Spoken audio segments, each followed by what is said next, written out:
இன்றே சாயப்பா உங்களோட கைகளை பிடிப்பார். அவர் ஒரு இடத்துக்கு அழைச்சிட்டு போக தயாராக இருக்கார். எல்லாரையும் அவர் அழைச்சிட்டு போகலை, உங்களை மட்டும் அழைச்சிட்டு போகிறாரு. எதுக்கு எல்லாரையும் அழைச்சிட்டு போகல? ஏன் உங்களை மட்டும் கையை பிடிச்சி அழைச்சிட்டு போகிறாரு? எதற்காக உங்களுடைய துன்பத்தை அவர் குறைக்கணும்னு நினைக்கிறாரு? எத்தனையோ பேர் சாயப்பாவை கும்பிட்றாங்க, ஆனால் நீங்கள் தான் அவரோட கண்ணுக்கு பளிச்சுன்னு தெரியுறீங்க. உங்களை ஒரு நல்ல ஒரு வாழ்க்கைக்காக நீங்கள் எதிர்பார்த்ததை விட 10 மடங்கு சிறப்பான வாழ்க்கையை உங்களுக்கு அமைச்சு தரணுன்றது அவருடைய விருப்பம். நீங்கள் இந்த மாதிரியான விஷயங்களை தொடர்ந்து செஞ்சுக்கிட்டே இருக்கிறதால உங்கள் வாழ்க்கையில் மிகப்பெரிய ஒரு திருப்பு முனையை இன்னும் சில நாட்களில் சாயப்பா ஏற்படுத்த போகிறாங்க. உங்கள் பிரார்த்தனைகள் வீண் போகலை, உங்கள் நம்பிக்கை வீண் போகலை. உங்கள் குடும்பத்தில் இருக்கக்கூடிய அத்தனை பிரச்சனைகளும் கரைய போகுது. நீங்கள் ஒரு திருப்தியான மனிதராக இன்னும் சில நாட்களில் வாழ போகிறீங்க. உங்களுக்கு யார் யாரெல்லாம் இடைஞ்சல்கள் கொடுத்தார்களோ அத்தனை பேரும் உங்களோட நட்பை பாராட்டி உங்களிடமே வந்து சேர்வதற்கு தயாராக இருக்கக்கூடிய நாட்கள் வெகு தொலைவில் இல்லை. ஒரு சிறப்பான அங்கீகாரத்தை சில வழிகள் மூலமாக நீங்கள் ஏற்படுத்தினதால உங்களுக்கு மிகப்பெரிய பரிசு காத்துக்கிட்டு இருக்கு. உங்களோட கர்ம வினைகள் படி நீங்கள் பல ஜென்மத்தில் பிறந்து அதை நீங்கள் அனுபவிக்கணும் அப்படின்ற ஒரு இடத்துல சாயப்பாவோ உங்களோட நல்ல நடவடிக்கைகளை பார்த்து மெய் சிலிர்த்து பல ஜென்மத்தில் கிடைக்கக்கூடிய அந்த சந்தோஷமான வாழ்க்கையை இந்த ஜென்மத்திலேயே கொடுக்கணும்னு அவர் முடிவு பண்ணதால் இந்த ஆடியோ வெளியிடப்படுகிறது. இது உங்களுக்கான ஆடியோ, இதை மறக்காமல் கேளுங்க. பெரிய சந்தோஷம் இந்த ஆடியோவோட முடிவில் உங்களுக்கு காத்துக்கிட்டு இருக்கு.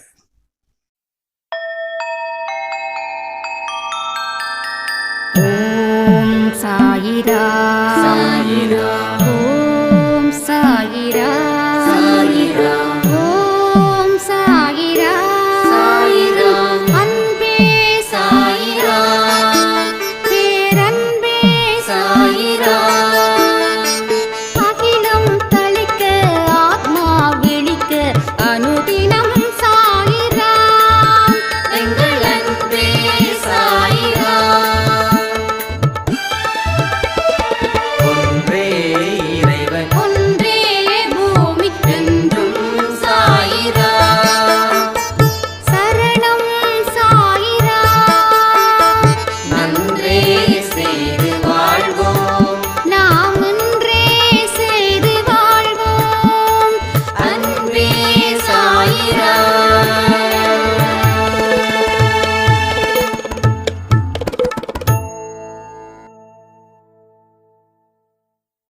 சாயிரா, என் உயிரின் உயிரானவர்களே, சாயப்பாவோட கையை இறுக்கி பிடிக்கிறவர்களுக்கு எந்த துன்பங்களும் நேராது. சாயப்பாவோட சச்சரிதத்தை மனப்பூர்வமாக படிக்கிறவர்களுக்கு எந்த குழப்பமோ எந்த தாமதமோ அவங்க வாழ்க்கையில் ஏற்படாது. சாயப்பாவுக்கு ஆரத்தி செய்கிறவர்களுக்கு வாழ்க்கையில் இருள் அப்படின்றது இருக்கவே இருக்காது. இந்த 3 விஷயத்தையும் மனப்பூர்வமாக செஞ்சிட்டோன்னா நம்மளை அசைக்க யாராலையும் முடியாது. நம்ம குடும்பத்தில் நம்ம சாயப்பா நம்மளோட வழிகாட்டியா, குருவா, கடவுளா, நம்ம அப்பாவா இருந்து நம்ம கஷ்டத்தை தீர்ப்பதற்கு போராடிக்கிட்டும் உதவிகள் செய்து கொண்டும் இருக்கிறாங்க. சச்சரிதம் புக்கு எனக்கு இல்லை, அது எங்கே கிடைக்குது அப்படின்னு நிறைய பேர் கேட்குறீங்க. சச்சரிதம் புக்கை காசு கொடுத்து வாங்கணும் அப்படின்னு அவசியம் இல்லை. ப்ளே ஸ்டோரில், கூகுள் ப்ளே ஸ்டோரில் தமிழ் சச்சரித்திரம் அப்படின்னு சொல்லி ஒரு ஆப் இருக்குது. அந்த ஆப்பை டவுன்லோட் பண்ணி நீங்கள் மொபைலில் படிச்சுக்கலாம். இல்லைன்னா அமேசான் இது மாதிரி ஆன்லைன் ஸ்டோர்ஸில் அந்த புக்கு உங்களுக்கு கிடைக்கும். ஐ திங்க் 100 ரூபாயோ 150 ரூபாயோ. ஸோ அன்பே சாயில பொறுத்த வரைக்கும் நம்ம வாழ்க்கை சரியான திசையில் போய்கிட்டு இருக்கு. இதை நான் சொல்லியே ஆகணும். எங்கெங்கே இருந்தோ இன்னைக்கு மெசேஜஸ் வந்துக்கிட்டே இருக்கு. ஏன்னா அன்பே சாயில வாட்ஸ்அப் நம்பர் எல்லாருக்குமே நம்ம கொடுத்துட்டதால எவ்வளோ எதிர்ப்புகள் வந்தாலும் சாயப்பாவோட கையை நான் இறுக்கி பிடிச்சிப்பேன் அப்படின்னு ஒரு சாய்ராம் சொல்லும்போது உண்மையிலேயே நம்ம நல்ல இடத்துக்கு சாயப்பா அழைச்சிட்டு போகிறாங்கன்னு அர்த்தமாகுது. சாயப்பா எல்லாரையும் அழைச்சிட்டு போகிறதில்லை. எல்லாரையும் அழைச்சிட்டு போகிறாங்க அப்படின்னு மட்டும் நீங்கள் நினச்சிடாதீங்க. அவர் சில பேயர்களை மட்டும்தான் அழைச்சிட்டு போகிறாங்க. இன்னைக்கு ஒருத்தவங்க என்கிட்ட சொன்னாங்க, ஒரு பெண்ணு தன்னுடைய மாமியாரை கடிச்சு வச்சிருக்காங்களாம். அதை சொல்லும்போது ரொம்ப கஷ்டமா இருந்தது. அப்போ அந்த பெண்ணும் சாயப்பாவை தான் ரொம்ப தீவிரமாக கும்பிடுவாங்களாம். அப்போ சாயப்பாவை யார் வேணாலும் கும்பிடலாம், கும்பிட்றதுக்கு யாரும் மறுப்பு தெரிவிக்கல, எந்த தெய்வமும் மறுப்பு தெரிவிக்கல. ஆனால் சாயப்பாவை வணங்குறவங்களுக்கு அத்தனை பேருக்கும் சாயப்பாவோட ஆசீர்வாதம் இருக்குதா? இதான் கேள்வி. ஸோ பெத்த அம்மாவுக்கு சமம் மாமியார். மாமியாரை எப்படி கவனிக்கணும்? மாமியார் 1000 கஷ்டங்கள் கொடுத்தாலும் சாயப்பாவை கும்பிட்ற தகுதி படைத்த மனிதர்கள் கண்ணுக்கு கண்ணு பல்லுக்கு பல்லு இப்படியா மோசமாக நடந்துப்பாங்க? அப்போ சாயப்பா எல்லாரையும் கூட்டு போகிறது இல்லை. அவருக்கு யாரெல்லாம் விருப்பமாக இருக்காங்களோ அவர்களை மட்டும்தான் அவர் கூட்டிட்டு போகிறாரு. நல்ல வாழ்க்கைக்கு அழைச்சிட்டு போகிறாரு. அவர் முன்னாடி போகிறாரு, நாம் எல்லாம் பின்னாடி போகிறோம். அப்போ துன்பங்கள் வந்தால் கவலைப்பட வேண்டாம், கண்ணீர் விட வேண்டாம். உங்கள் வாழ்க்கையில் பொற்காலங்கள் காத்துக்கிட்டு இருக்கு. அந்த பொற்காலத்தை தான் நாம் தேடி போகிறோம். அதற்கு தான் அவர் அழைச்சிட்டு போகிறாரு. மும்பையில் இருந்து சென்னைக்கு போகிற தூரம் கிட்டத்தட்ட எவ்வளோ நேரம் ஆகுது? அது மாதிரி அந்த பொற்காலத்துக்கு உண்டான நேரங்கள் இப்போ நம்ம போய்கிட்டு இருக்கக்கூடிய நேரங்கள் தான் எங்கே ஆகிட்டே இருக்க தவிர அந்த இடத்துக்கு நாம் நிச்சயமாக ரீச் பண்ணுவோம். புரியுதா உங்களுக்கு? அப்போ சாயப்பா மட்டும்தான் நம்ம உயிர். சாயப்பாவுக்கு நல்ல குழந்தைங்கள்னு நம்ம பெயர் எடுக்கணும். அப்போ கரைப்படியாத மனிதர்களா நீங்கள் இருக்கணும். உங்கள் மனதில் எந்த கரையும் படக்கூடாது, எந்த நயவஞ்சகமும் இருக்கக்கூடாது. இந்த சூழ்நிலையில் நாம் இருந்தோம் அப்படின்னா எப்பேற்பட்ட மோசமான சூழ்நிலைகள் வந்தாலும் அதில் இருந்து நம்மளே தான் சாய்ப்பா காத்து உதவி செய்வார். 2 பேர் மாட்டிக்கிட்டாங்க ஒரு மோசமான சூழ்நிலையில். அதில் ஒருத்தவங்க நல்லவங்க, ஒருத்தவங்க மோசமானவங்க. நீங்கள் யாரை காப்பாற்றுவீங்க? தனிப்பட்ட முறையில் உங்ககிட்ட கேட்குறேன், கமெண்ட் பண்ணுங்க. நல்லவர்களில் தெரிஞ்சவங்களை காப்பாற்றுவீங்களா, இல்லை மோசமான மனிதர் அப்படின்னு அவங்களுக்கு தெரிஞ்சுக்கிட்டே நீங்கள் காப்பாற்றுவீங்களா? அப்போ கடவுள் யாருக்கு உதவி செய்கிறாங்கன்றது இங்கே முக்கியம். எனக்கு உதவி கிடைக்கல அப்படின்னு நினைக்கிறதுக்கு முன்னாடி நாம் கரைப்படியாத மனிதர்களாக வாழ்ந்தோமா? நம்ம தவறுகளை நியாயப்படுத்துறதால மட்டும் நம்ம நல்லவர்களாக மாறிட முடியாது. ஏன்னா எத்தனை பேர் உங்களை பழி வாங்கினாலும் நீங்கள் யாரையும் பழி வாங்கக்கூடாது. இதுதான் கரைப்படியாத மனதுன்றது. நமக்கு பிடிச்சவங்களை எப்படி ட்ரீட் பண்ணுறோமோ அதே மாதிரி நமக்கு வாழ்க்கையில் இடைஞ்சலை கொடுக்குறவங்களையும் அதே அளவில் நாம் ட்ரீட் பண்ணணும். இது உங்கள் வாழ்க்கையில் இருக்கக்கூடிய கர்மாக்கள் இருக்கு பாருங்க, அது அழிக்கப்படக்கூடிய ஒரு விஷயம். அது உங்கள் மாமியாரே உங்களை உங்கள் கணவர்கிட்ட இல்லாததையும் பொல்லாததையும் சொன்னாலும் நீங்கள் உங்கள் மாமியார்கிட்ட அன்பால் மட்டும்தான் நிரப்பணும். இது முடியுமா உங்களால்? எத்தனை பேர் மனசாட்சியின் படி, ஹானஸ்டின் படி நான் அப்படி செய்கிறேன்னு சொல்ல முடியுமா? சொல்லுங்கள். உங்கள் மாமியாரை நீங்கள் எப்படி ட்ரீட் பண்ணுறீங்க? உங்கள் மாமியார் உங்களுக்கு எவ்வளோ கஷ்டங்கள் கொடுத்தாலும் நீங்கள் அவங்கள எப்படி ட்ரீட் பண்ண போகிறீங்க?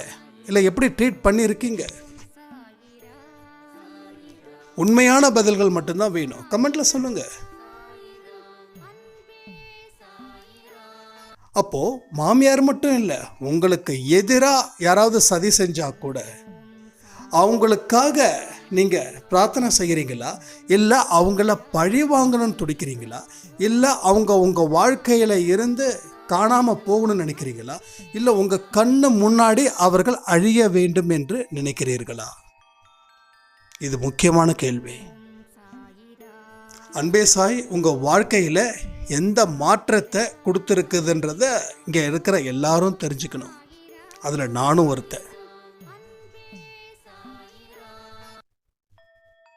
அப்போ இந்த விஷயத்தை நீங்கள் இதுக்கு பின்னாடி இருக்கக்கூடிய உண்மைகளை தெரியணும். நான் ஏன் எல்லாருமே அன்பு செலுத்த சொல்றேன்? உங்க எதிரிகளிடத்துலயும் ஏன் அன்பு செலுத்த சொல்றேன்? பைபிள்ல சொன்ன வாசகம், சச்சரிதம்ல சொன்ன வாசகம், குரான்ல சொன்ன வாசகம். அப்ப கடவுள் புத்தி இல்லாம சொல்லிட்டாரோ? அவர் அப்படி சொல்ல வாய்ப்பு இல்லைல்ல. அவருக்கு கெட்டதை பற்றி தெரியாது, இல்லை நல்லதை பற்றி தான் தெரியும். அப்போ நல்லதை தான் சொல்லியிருப்பார் அவர். அப்போ நம்ம வாழ்க்கைக்கு நல்லதுன்னு தான் சொல்லியிருக்காரு. அவரு சொல்லிக்கல. அவர் என்ன பண்ணியிருக்காரு? நமக்காக சொல்லப்பட்ட போதனைகள் தான் இது. அவர் போதனைகளை உருவாக்கிக்கல. அப்போ ஏன் சொன்னாரு? நீ வாழ்க்கையில் பாவங்கள் செஞ்சதால இந்த பிறவி எடுத்த, இந்த பாவத்தை நீ தீர்க்கணும்னா நீ வாழ்க்கையில் பல பேருக்கிட்ட அவமானப்பட தயாராக இருக்கணும். அந்த அவமானப்படும் போதும் நீ அது கடவுளுடைய கொடுக்குற தண்டனை நினச்சிக்கோ. எந்த மனுஷனும் உனக்கு தண்டனை கொடுக்கல, கடவுள் இந்த மனிதர்கள் மூலமாக தண்டனை கொடுத்துருக்காங்கன்னு நினச்சிக்கோ. இந்த உண்மையை நான் கண்டுபிடிச்சதுக்கு அப்புறம்தான் எனக்கு எதிராக எந்த மனிதர்கள் சொன்னாலும் நான் அவங்கள மனசளவில் கூட நான் இந்த நிமிஷம் வரைக்கும் நான் அவங்கள நிந்திக்கலை. ஏன்னா கடவுள் அறிவும் சக்தியும் ஆற்றலும் இருக்கிறவர். அவர் சொல்லக்கூடிய வார்த்தைக்கு மறுபேச்சு அப்படின்றது இல்லை. அவர் சரியாக தான் சொல்லியிருப்பார். எல்லாமே நம்ம நன்மைக்காக தான் சொல்லியிருப்பார். அவருடைய நன்மைக்காக கடவுள் சொல்லல, நம்மளுடைய நன்மைக்காக கடவுள் சொன்ன விட்டு சென்ற போதனைகள் ஏகப்பட்டது இருக்குது. அப்போ இது அத்தனையும் என் வாழ்க்கையில் நான் பயன்படுத்தினா என் வாழ்க்கை எந்த அளவுக்கு ஒரு வெற்றி வாய்ப்பான ஒரு வெற்றியை தேடித்தரும் அப்படின்னு நான் கனவு காண ஆரம்பிச்சும் போது துன்பங்கள் வாழ்க்கைக்கு மிகவும் அவசியம். அவமானங்கள் வாழ்க்கைக்கு மிகவும் அவசியம். எதிரிகள் மேல அன்பு செலுத்துறதும் மிக மிக மிக மிக அவசியம். நீ சச்சரிதம் படிக்கிற, மெடிடேஷன் பண்ணுற, எல்லாம் செய்கிற, ஆனால் மனிதர்களை பிரித்து பார்க்குற. உனக்கு பிடிச்சவனை 1000 தவறுகள் செஞ்சாலும் அவனை உத்தமன்னு சொல்கிற. உனக்கு பிடிக்காதவன் தவறே செய்யலைனாலும் அவனை மோசமானவன் நீ தீர்மானிக்கிற. அந்த மாதிரி கொடிய மனசை படித்தவர்கள் ஆரத்தி எடுக்கிறதாலேயோ சச்சரிதம் படிக்கிறதாலேயோ எதுவும் நிகழப்போவது இல்லை. அதுக்கு படிக்காமலே இருந்துடலாம். எதுக்கு நேரத்தை செலவாக்கிக்கணும்? நான் என்ன சொல்கிறேன், எதை செஞ்சாலும் ஒரு அர்த்தமானதாக செய்யணும். அர்த்தம் இல்லாததை செய்கிறதால உங்களுக்கு எந்த பலன்களும் இல்லையே. நம்ம வாழக்கூடிய வாழ்க்கையில் அர்த்தமான வாழ்க்கையை யார் வாழ்ந்துட்டு இருக்காங்க? எத்தனை பேர் வாழ்ந்துட்டு இருப்பாங்க? பல பேரோட கனவுகள் வசதியா வாழணும், புகழோட வாழணும். இதுதான் அர்த்தமான வாழ்க்கையா? அர்த்தம்ன்றது அங்க இல்லை. வாழ்ந்து போனதுக்கு அப்புறம் எத்தனை பேர் உன்னை நினைச்சு கண்ணீர் விடுகிறார்கள். ஒரு நல்ல மனுஷனை இழந்துட்டோமே. ஒன்றும் இல்லை, இப்போ ரீசெண்டாக சினிமா இதில் இருக்கக்கூடிய ஒரு பெரிய ஸ்டார் விஜயகாந்த் அவர்கள் இருந்தாங்க. எனக்கு கூட கண்ணீர் விட்டேன். ஸோ எல்லாரும் நிறைய பேர் அழுதாங்க. ஏன்? நல்ல மனுஷன். பல பேருக்கு கேட்டும் உதவி செய்கிறார், கேட்காமலும் உதவி செஞ்சிருக்காரு. பல பேரை வாழ வச்சாரு. அந்த மனுஷன் கிட்டத்தட்ட அரசியலில் இருந்தும் ஒரு 5 வருஷத்துக்கு முன்னாடி அவருடைய அந்த விஷயங்கள்லாம் நடந்தது. அதுக்கப்புறம் 5 இயர்ஸ் அவங்களோட ஒய்ஃப் தான் பார்த்துக்கிட்டாங்க. ஸோ சினிமாவிலையும் ஒரு 6-7 வருஷத்துக்கு முன்னாடி அவர் அது எந்த படமும் நடிக்கலை. கிட்டத்தட்ட 5 வருஷமாக அவர் உடம்பு சரியில்லாமல் இருந்தாங்க. ஸ்டேஜில் அட்டன் பண்ணலை, எதுவும் அட்டன் பண்ணலை. ஆனால் அவர் இறந்த உடனே அழாத மனிதர்களே நிச்சயமாக இருந்திருக்க முடியாது தமிழ்நாட்டில். கிட்டத்தட்ட 5 வருஷமாக அரசியல்லையும் ஆக்டிவாக இல்லை, சினிமாவிலையும் ஆக்டிவாக இல்லை, இல்லையா? ஸோ 2023 அவர் இறந்தாங்கன்ற ஒரு செய்தி எந்த அளவுக்கு மனசில் கஷ்டத்தை கொடுத்துருக்கு நமக்கு. அப்படிப்பட்ட வாழ்க்கையை வாழணும். ஐயோ செத்துட்டான் நிம்மதி அப்படின்னு சொல்லி இருக்கக்கூடாது.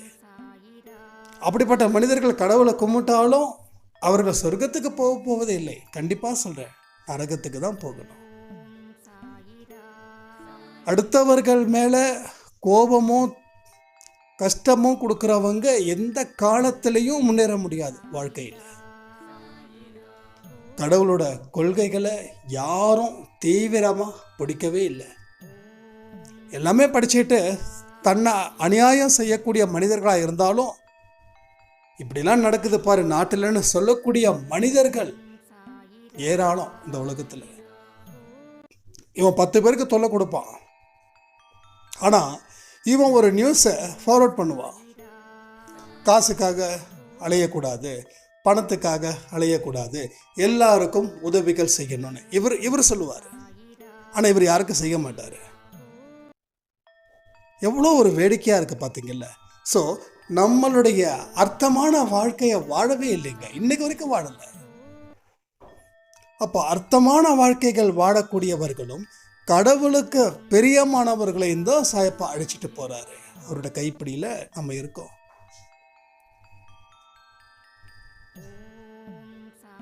இத நாம மறக்கவே கூடாது வாழ்க்கையில. இன்னைக்கு நிறைய விஷயங்கள் நம்ம மனசை மாற்றுவதற்கு அப்படியே கியூவில் நிற்குது. மலிவான விஷயங்கள் ஏராளமாக இருக்குது, ஆனால் உன்னதமான விஷயங்கள் மறைஞ்சிருக்குது. மறைஞ்சிருக்கிறத கண்டுபிடிக்கிறது தான் இந்த பிறவியோட நோக்கம். மலிவான விஷயங்கள் எக்கச்சக்கமாக இருக்குது. நீங்கள் எதை நல்ல விஷயத்தை தேடுறீங்களோ அங்கே நிறைய கெட்ட விஷயங்கள் உற்பத்தி ஆகுது. அப்போ நல்ல விஷயங்களை தேடும்போது கெட்ட விஷயத்த மனுஷன் பிடிச்சிடுறான். ஸோ மாயை அப்படின்றது ஒரு பெரிய வலை, ஒரு கடல் இருக்குதுன்னா அந்த கடலில் இருக்கக்கூடிய அளவில் முக்கால்வாசி அந்த மாயை வலையாக போட்டு நிற்குது. அதில் பல மீன்கள் அதில் விழுந்துடுது, சில மீன்கள் தப்பிச்சிடுது. அதான் சொல்லுவாங்க, எல்லாரும் நல்லவங்களா இருந்தா பரவாயில்ல, எல்லாரும் மோசமாக இருந்தால் நான் நல்லவனா எப்படி வாழ முடியும்? இது பெரிய சேலஞ்சாக இருக்கு இன்னைக்கு வாழ்க்கையில். நீங்கள் நல்லவர்களா நினைக்காதீங்க. நாம் இதை தொடர்ந்து நம்ம செஞ்சுக்கிட்டு இருந்தோன்னா நம்ம நரகத்தில் தள்ளப்படுவோம். இதில் இருந்து மீள்வதற்கு ஒரு வழியை சாயப்பா கொடுத்துருக்காங்க. நான் மீளணும்னு சொல்லி போராடுங்க. உங்கள் போராட்டம் ஆரம்பத்தில் ரொம்ப கடினமாக தான் இருக்கும். ஏன்னா அவ்வளோ பெரிய வலையை விரிச்சாச்சு. இந்த வலையில் நம்ம விடக்கூடாது இல்லை. அப்போ அந்த விழிப்புணர்வு இருக்கணும்ல. அந்த விழிப்புணர்வு இல்லைன்னா அந்த வலைக்குள்ள சிக்கிடுவோம். சிக்கிட்டா திரும்பி வர முடியாது. தவறுகள் செய்யும் போது கிடைக்கிற ஆர்வம் உங்க வாழ்க்கையில ரொம்ப குஷியா ஆக்கும், நல்ல குஷியா இருக்கும்.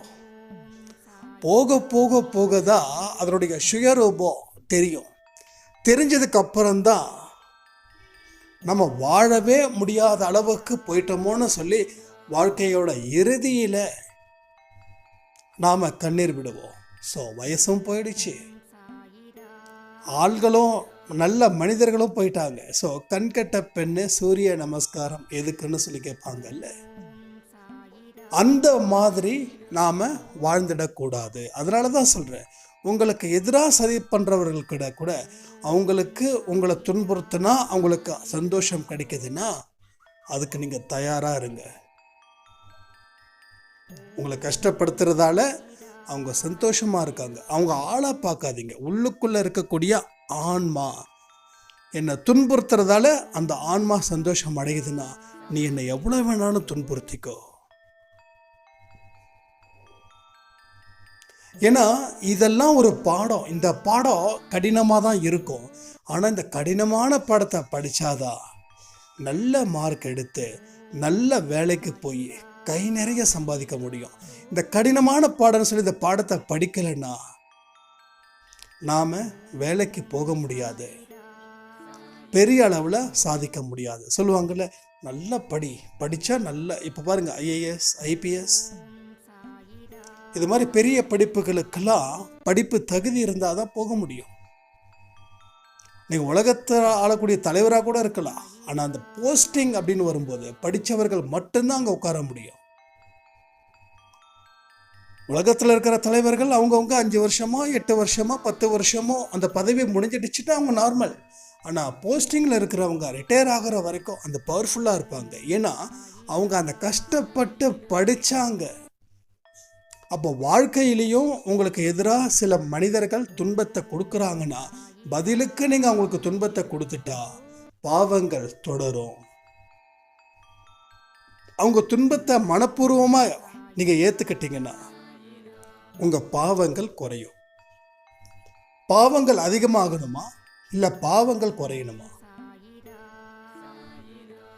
அப்போ நீங்கள் அவமானத்தை ஏற்றுக்கிறதுல தான் உங்களுக்கு புண்ணியமே ஸ்டார்ட் ஆகுது. ஏன்னா பாவங்கள் குறையுது. அவமானத்தை ஏற்றுக்க மாட்டேன் அப்படின்னா நம்ம லைஃப்பில் நம்மளோட பிறவிகள் இன்னமும் தொடர்கதையாக இருந்துக்கிட்டே இருக்கும். ஒவ்வொரு பிறவிலையும் எனக்கு எந்த மாதிரியான துன்பத்தை நாம் சுமக்கிறோமோ அதை விட 10 மடங்கு துன்பத்தை அதிகமாக சுமந்துக்கிட்டே இருப்போம். புரியுதா உங்களுக்கு? எல்லாரையும் நண்பனாக ஏற்றுக்க சொல்கிறாங்க. எல்லாரையும். உனக்கு உயிர் கொடுத்தவன், உன் உயிரை எடுக்கணும்னு நினைக்கிறவன், நீ நல்லா இருக்கணும்னு நினைக்கிறவன், நீ நல்லா இருக்கக்கூடாதுன்னு நினைக்கிறவன், அத்தனை பேரையும் நண்பனாக எடுத்துக்கோ. பகைவனை கடைசி வரைக்கும் நீ பகைவனா வச்சிருந்தா அவன் உனக்கு எதிராக சதி பண்ணிக்கிட்டு தான் இருப்பான். உன்னோட மனசு வெறுத்து போயிடும்.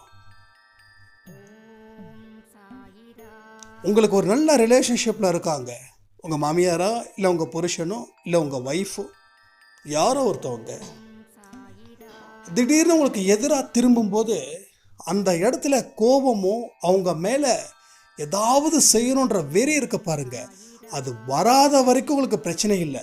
வந்துடுச்சுன்னா நீங்கள் ஒன்று சொல்ல அவங்க ஒன்று சொல்ல, நீங்கள் ஒன்று செய்ய அவங்க ஒன்று செய்ய, இந்த போர் இருந்துக்கிட்டே இருந்தா அமைதி கிடைக்குமா என்ன? அப்போ போர் தொடுக்காம அமைதியாயிட்டா நம்மளுடைய லட்சியத்தில் நம்ம கவனத்தை வைக்கலாம். இல்லைன்னா கவனத்தை எங்கே வைப்போம்? இந்த போரில் மட்டும்தான் வைப்போம். ஸோ இப்போ நீங்கள் தக்க வச்சுக்க தான் முயற்சி பண்ணுவீங்களே தவிர அடுத்த இடத்துக்கு போக முடியாத அளவுக்கு உங்களுடைய மனது ஒரு மோசமான பின்விளைவை இல்லை பின்னடைவை சந்திக்க நேரும். புரியுதா? அப்போ துன்பங்களை எத்தனை நாள் ஏற்றுக்கலாம் அப்படின்னு நீங்கள் கேட்கலாம். நான் ஒன்றேன்னு சொல்கிறேன், நீங்கள் மனப்பூர்வமாக இந்த துன்பத்தை ஏற்றுக்கிட்டா நீங்கள் போராடி ஜெயிக்கக்கூடிய காலத்துக்கு முன்னாடியே இது சரியாயிடும். இதையே நான் ஒரு உதாரணமாக சொல்லியிருக்கேன். ஒரு குற்றவாளி ஜெயிலுக்குள்ளே போடுறாங்க. அந்த குற்றவாளி ஒரு கொலை பண்ணி குற்றவாளியாக உள்ள ஜெயிலுக்குள்ளே வந்திருக்காங்க. அவங்களுக்கு ஒரு தண்டனை கொடுக்குறாங்க. ஏன்னா உயிரை எடுக்கிறது சட்டப்படி குற்றம் தானே.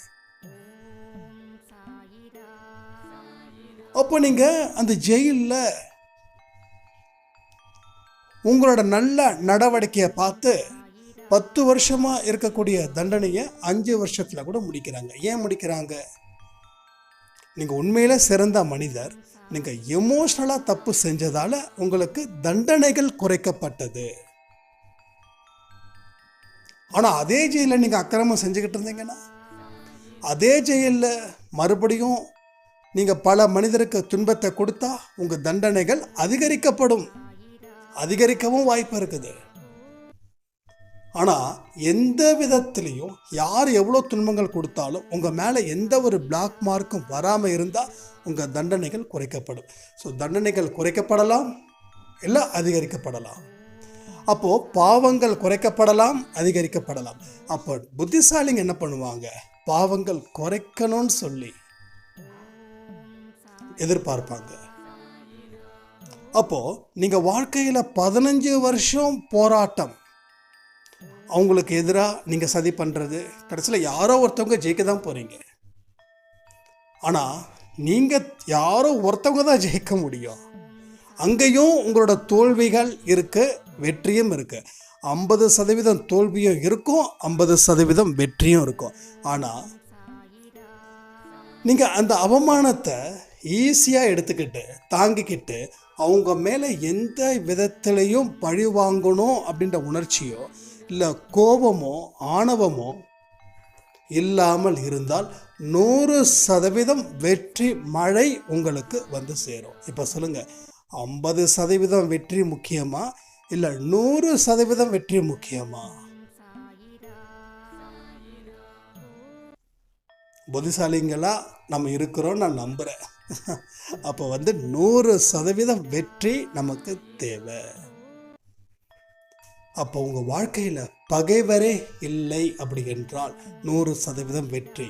பகைவரே இல்லைன்னா என்ன பண்ணணும்?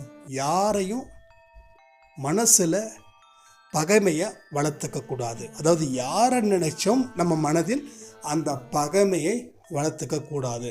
ஒரு பகை என்றது 2 பகையாக மாறும், 2 பகை என்றது 3 பகையாக மாறும்.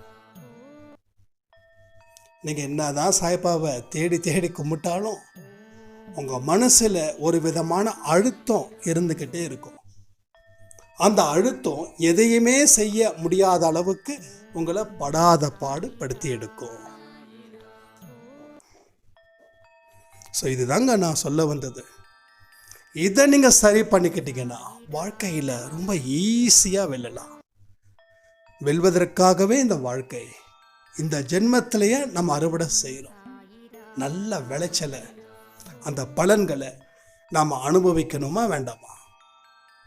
அதனால் தொடர்ந்து நாம் அன்பின் வழியே சென்று இந்த உலகத்தையே ஜெயிக்கணுன்றது சாயப்பாவோட விருப்பம்.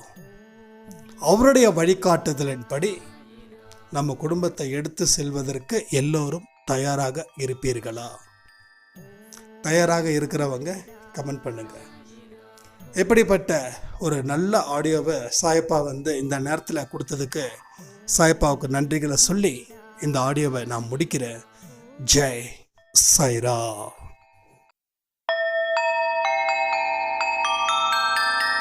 ஓம் சாயிரா சாயிரா, ஓம் சாயிரா சாயிரா, ஓம் சாயிரா சாயிரா, அன்பே சாயிரா, பேரன்பே சாயிரா, அகிலம் தளிக்க ஆத்மா விழிக்க அனுதினம் சாயிரா, எங்கள் அன்பே சாயிரா. ஒன்றே இறைவன், ஒன்றே பூமிக்கென்றும் சாயிரா, சரணம் சாயிரா, நன்றே செய்து வாழ்வோம், நாம் ஒன்றே செய்து வாழ்வோம், அன்பே சாயிரா.